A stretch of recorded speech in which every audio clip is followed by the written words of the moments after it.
Alors, en tout cas, bonjour à vous tous. Je suis heureux de venir présenter ce sujet. C'est un sujet technique qui, ouvertement, si on veut vraiment l'empoigner et voir étudier toute la diversité des situations qu'on peut trouver sur terrain, il faut une journée. Voilà. Sauf que j'ai accepté de la présenter en très peu de temps parce que je pense arriver à transmettre quand même des principes de base et rappeler les fonctionnements de base. Donc l'objet, c'est que vous repériez ou que ça mette un peu d'ordre dans nos têtes. En tout cas, moi, j'ai travaillé pendant plus de 10 ans sur chantier et je me posais ces questions-là. Et j'étais particulièrement friand de la valorisation des fibres végétales. Et qui dit fibres végétales dit utilisation de matériaux putrescibles. Donc dit une compréhension minimum de ces sujets liés à l'humidité, si on n'a pas envie que notre bâtiment se composte avant la fin de la garantie décennale, par exemple. Alors c'est comme ça que finalement j'ai eu à travailler sur cette thématique-là, et je vais vous présenter différentes choses. Donc une première intervention d'environ un quart d'heure, un peu des rappels, en tout cas sur la problématique de l'humidité, savoir qu'il y a plusieurs sources possibles. Donc l'humidité vis-à-vis des parois et vis-à-vis de la durabilité des parois. Mon souci est de générer des parois qui soient pérennes, qu'on soit en neuf, dans l'ancien, qu'on soit en ossature bois ou en approche maçonnée. Alors, qu'est-ce qui fait que, finalement, quel choix faut-il faire pour avoir des parois pérennes? Alors, quelles sont les sources d'humidité? Eh bien, il y a la pluie, les remontées capillaires, les fuites d'air et les points froids, l'eau contenue dans les matériaux et la vapeur d'eau. Et sur ces sujets, eh bien, on va approcher cette grande thématique de l'humidité par le point 5, entre autres, parce que c'est celui qui, a priori, est le moins connu en France. En tout cas, si on compare les connaissances qu'il y a à l'étranger par rapport à les connaissances qui sont divulguées en France, c'est vraiment un sujet qui est, pour l'instant, assez nouveau en France. En tout cas, on l'a pas. Moi, qui ai une formation génie civil, on m'a pas appris grand-chose pendant ma formation sur ce sujet-là. Et quand on lit un peu les publications, il y a relativement peu d'informations en français sur ce sujet-là. Donc c'est par ce sujet-là qu'on va approcher la thématique. Alors déjà sur la problématique des risques dus de non-pérennité de la paroi par rapport à l'humidité qui viendrait de la vapeur d'eau contenue dans l'air intérieur, rappeler une évidence. Donc avant de prendre une loupe, ce rappel de l'évidence, les risques vis-à-vis de la vapeur d'eau et des condensations à l'intérieur des parois de la vapeur d'eau sont extrêmement limités si deux choses sont respectées. La première, si la ventilation des locaux est effective, et je sous-entends pendant la période de chauffe. Pourquoi? Parce que en dehors de la période de chauffe, quand on est dans un bâtiment classique, eh bien, les fenêtres sont ouvertes régulièrement, les portes sur l'extérieur sont ouvertes régulièrement, donc quelque part nos bâtiments ils sont fermés pendant la période de chauffe, et les problématiques de rentrée de vapeur d'eau à l'intérieur de nos parois se fait pendant cette période de chauffe. Donc première chose, si la ventilation des côtés locaux, disons des locaux est effective. La deuxième chose, si l'étanchéité à l'air est effective, côté chaud de l'isolant. Donc si vous respectez ça, on est a priori, on limite les risques. Et ça, je dirais, si vous respectez les règles de l'art, c'est fait. C'est-à-dire que on a une réglementation qui a 30 ans sur la VMC, sur la ventilation qui impose des débits d'air minimum. Si vous respectez ça et si vous faites passer les isolants avec la membrane devant comme il le faut, ces deux conditions sont respectées. Là, une petite un essai qui a été fait en laboratoire pour réaliser l'importance de l'étanchéité à l'air. Donc c'est un essai qui a été fait à Stuttgart où ils ont regardé la quantité de vapeur d'eau qui rentrait à l'intérieur d'un isolant s'il y avait une membrane continue devant ou, en comparaison, si la membrane avait une fissure, donc on a pris une surface d'1 mètre, une fissure d'1 millimètre au milieu de notre mètre d'isolant. Et là, eh bien, en fonction du comportement de la membrane, est-ce qu'elle est par vapeur complet ou pas, ou est-ce qu'elle ne fait que freiner la vapeur d'eau? Eh bien, la différence, donc si elle est continue, il y a entre 0 et quelques grammes de vapeur d'eau qui rentrent dans le mur, et s'il y a cette fissure d'1 millimètre au milieu de notre mètre carré, il y a jusqu'à 800 grammes par jour qui rentrent dans le mur. Donc ça, simplement pour imager la deuxième thématique, et ouvertement, l'étanchéité à l'air des bâtiments, c'est un sujet à part entière depuis 5 ans en France, et on sait pour différents sujets, donc entre autres celui-ci vis-à-vis de l'humidité, c'est un sujet de première importance. Mais ça ne suffit pas, la gestion de la vapeur d'eau dans les parois est plus complexe, donc on va regarder ce qui se passe vraiment. Alors dans certains cas, cette vapeur d'eau peut condenser, et de l'eau condensée, de l'eau liquide, on l'appelle l'eau liquide, peut poser problème. Donc c'est pas parce qu'il y a de la vapeur d'eau dans une paroi qu'il y a problème. Il n'y a jamais problème avec la vapeur d'eau. C'est quand elle se condense. Mais c'est pas parce que l'eau a commencé de condenser qu'il y a problème. D'accord? Mais effectivement, s'il y a de l'eau condensée, il peut y avoir problème. On va prendre la loupe là, et puis après, je laisserai l'auxiliaire parler des problématiques, je dirais des sinistres qu'on peut avoir quand on maîtrise mal ce sujet-là.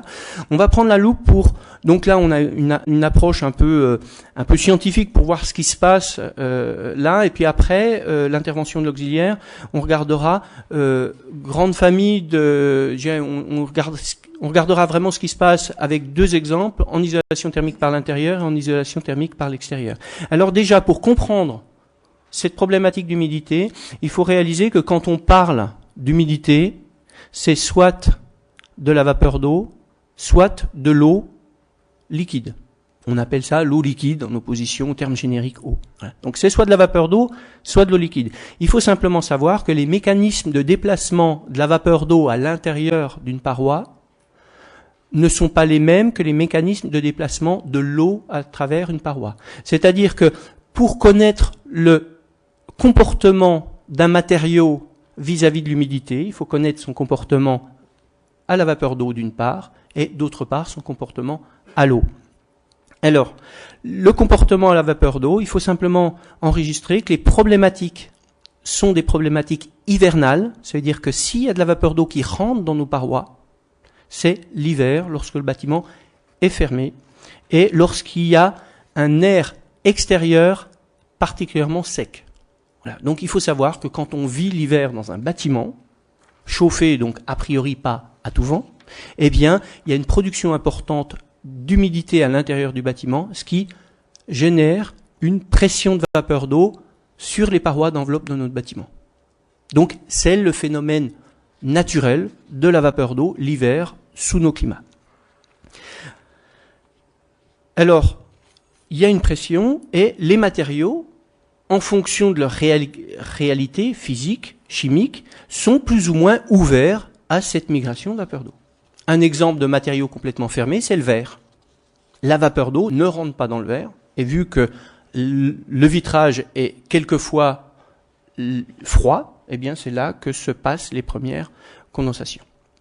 Alors simplement, il faut savoir que sur l'ensemble des matériaux de construction, ben, vous en avez qui sont très ouverts à la vapeur d'eau et d'autres qui sont totalement fermés à la vapeur d'eau. Donc à gauche, là, on a les matériaux qui seraient avec une résistance faible à la diffusion de vapeur d'eau. Les grandeurs qui permettent d'exprimer ce comportement, c'est le mu pour le matériau en tant que matière et le SD pour le matériau en tant que produit. Donc le SD renseigne une membrane ou un polystyrène de 10 cm ou un placo de 12 mm. Donc c'est le SD qui renseigne le produit ou la couche de matériau, et la valeur qui renseigne le matériau matière, donc là ce serait le plâtre, ce serait le polystyrène, voilà, c'est la valeur mu. Donc ici, les matériaux très ouverts à la vapeur d'eau sont à gauche, et ici on a les matériaux complètement fermés, donc j'ai donné l'exemple du verre, c'est le cas entre autres des métaux. Pour réaliser ce comportement, une petite analogie aux vêtements. Le kawaii, on sait tous que c'est un coupe-vent, et on sait très bien qu'on transpire vite dans un kawaii. Le kawaii est fermé à l'air et fermé à la vapeur d'eau. Alors que un le même coupe-vent en Gore-Tex, eh bien, il arrête autant l'air, mais il laisse passer la vapeur d'eau.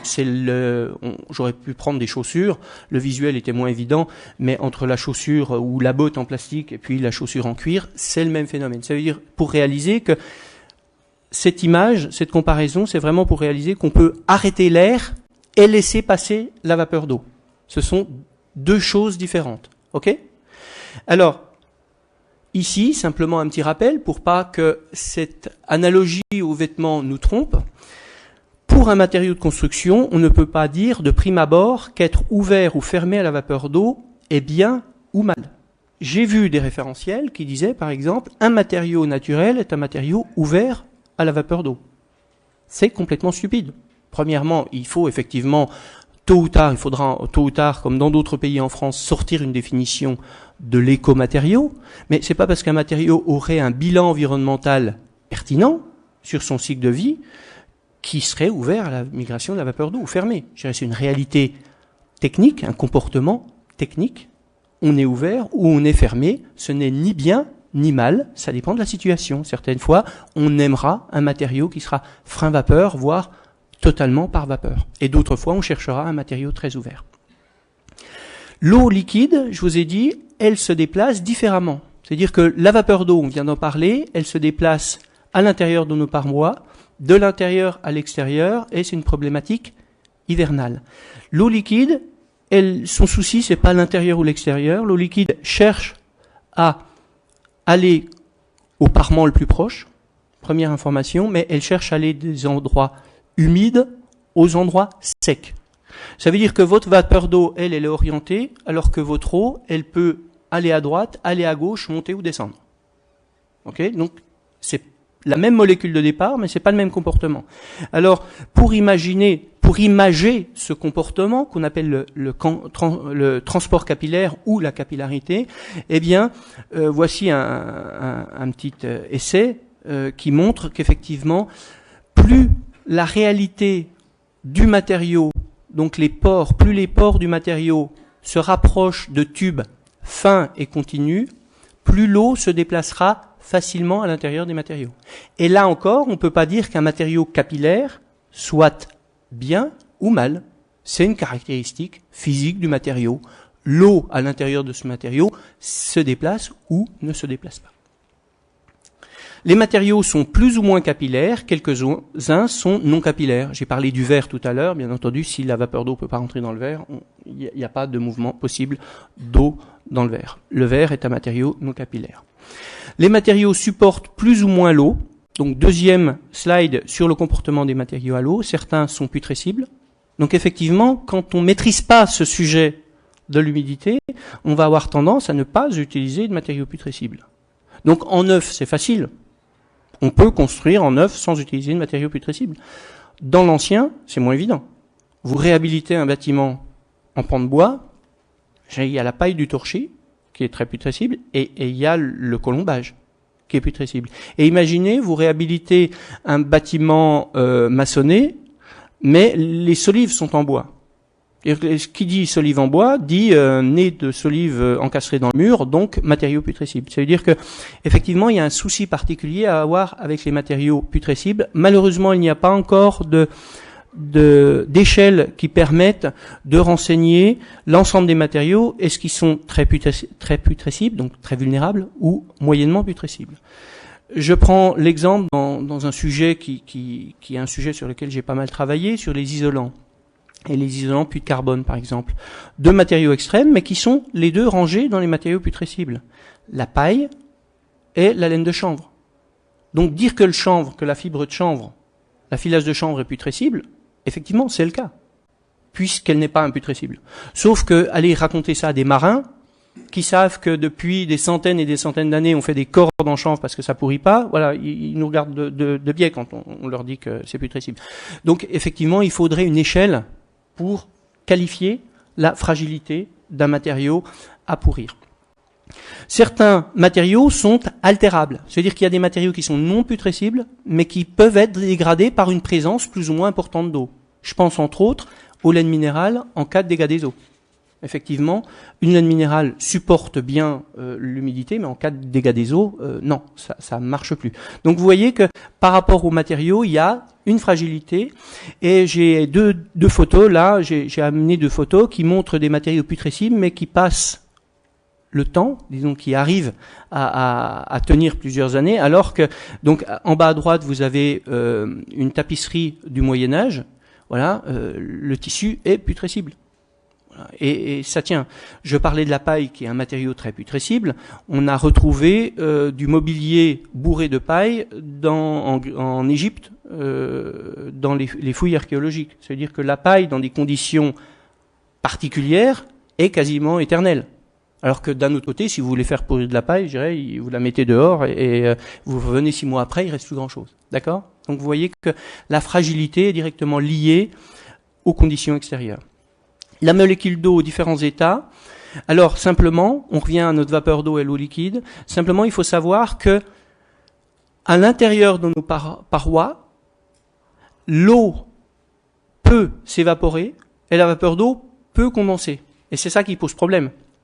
Parce que, à la rigueur, on empêcherait beaucoup plus facile d'empêcher l'eau de rentrer dans les parois que la vapeur d'eau. D'accord? Donc, on empêcherait l'eau de rentrer dans les parois, il n'y aurait pas de problème. Sauf que des fois, c'est de la vapeur d'eau qui rentre et à l'intérieur de la paroi, c'est de l'eau liquide.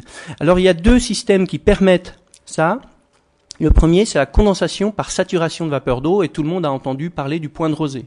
Il faut simplement savoir que l'air chaud a une capacité plus importante à accepter de l'humidité que l'air froid.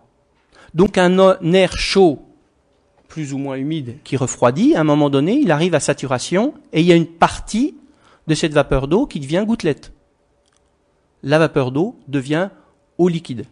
Eh bien, l'hiver, c'est ce qui se passe dans nos parois s'il y a de la vapeur d'eau qui rentre dedans. Voilà. Donc, je vous disais, jamais de problème avec la vapeur d'eau. Par contre, une fois que l'eau condense, que la vapeur d'eau se transforme en eau liquide, peut-être problème. Donc finalement, il faudra gérer tout ça pour limiter les risques et faire que la condensation, les points de condensation soient le plus près possible, le plus rare possible et le plus près possible de l'extérieur. Donc là, vous avez le diagramme de Mollier qui lie humidité et température, donc un diagramme qui permet de savoir où on en est et le point. Vous voyez le point, on peut estimer que, on va dire que l'air de cette salle est moyennement chargé en humidité, donc il y a 7 grammes de vapeur d'eau par kilo d'air sec, donc c'est le point bleu, et que la température est à 20 degrés. Donc vous voyez sur ce diagramme-là qu'il y a des courbes rouges, donc on est à 50%, ça signifie qu'on est à 50% d'humidité relative, cela signifie qu'on pourrait charger 2 fois plus en vapeur d'eau notre air avant qu'il arrive à saturation. C'est-à-dire qu'on pourrait, à la rigueur, être ici à discuter pendant un certain temps avant d'arriver à saturation. Mais imaginez que les parois qui sont là, que ce soit l'extérieur de l'autre côté, l'extérieur avec un air à moins 10. Eh bien, à un moment donné, notre air qui se comporte bien là, eh bien, il va traverser la paroi et à un moment donné, il sera à un point de saturation, donc qui est là autour de 9 degrés. Donc, à 9 degrés, au milieu de notre paroi, à 9 degrés, il commencera à condenser. La deuxième réalité qui fait que l'eau se condense dans nos parois est beaucoup moins connue et il y a très peu. Moi, j'ai lu un bouquin écrit par le patron du CSTB qui date de 1966. Ça doit être, il doit s'appeler Savoir construire, où il parle de ça. Mais dans la littérature française, on parle très peu de ça. C'est simplement, il faut savoir que la très grande majorité des matériaux de construction est hygroscopique. Ça signifie quoi? Ça veut dire que naturellement, de l'eau, de la vapeur d'eau se fixe en eau dans les pores des matériaux. Voilà. Donc, ça revient un petit peu sur le devant de la scène, entre autres, lorsqu'on parle de changement des matériaux à changement de phase. Donc, c'est BASF, entre autres, qui a mis en place des cires dans des plaques de plâtre qui passent de l'état liquide à l'état gazeux à basse température pour, on va dire, en simplifiant, pour créer du froid lorsque la température s'élève. Eh bien, finalement, le comportement hygroscopique est celui-ci, mais avec l'eau. Voilà, il faut simplement savoir que dans des conditions normales de température et d'humidité, la majorité des matériaux donc majoritairement les matériaux végétaux et la terre crue, a la capacité de fixer. C'est ça, entre autres, c'est un des éléments qui explique pourquoi un bâtiment en terre est aussi confortable l'été. Voilà, il y a l'inertie thermique, et il y a aussi ce phénomène, et on parle d'inertie hydrique. Les matériaux sont plus ou moins hygroscopiques, quelques-uns sont non hygroscopiques, et là, donc, on a pris la loupe pour voir, et je vais passer la parole à l'auxiliaire, donc simplement à retenir, quand on parle d'humidité, c'est soit de la vapeur d'eau, soit de l'eau.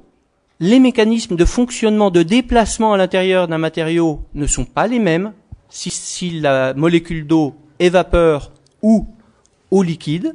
Et il faut simplement savoir qu'au sein d'un matériau, la vapeur d'eau peut se condenser et l'eau liquide peut se vaporiser. Donc maintenant, après votre intervention, je vais prendre des exemples de parois pour dire pourquoi ça marche dans certains cas, pourquoi ça marche pas dans d'autres cas, et qu'est-ce que cette logique nous invite à prendre comme précaution pour être sûr que ça marche souvent.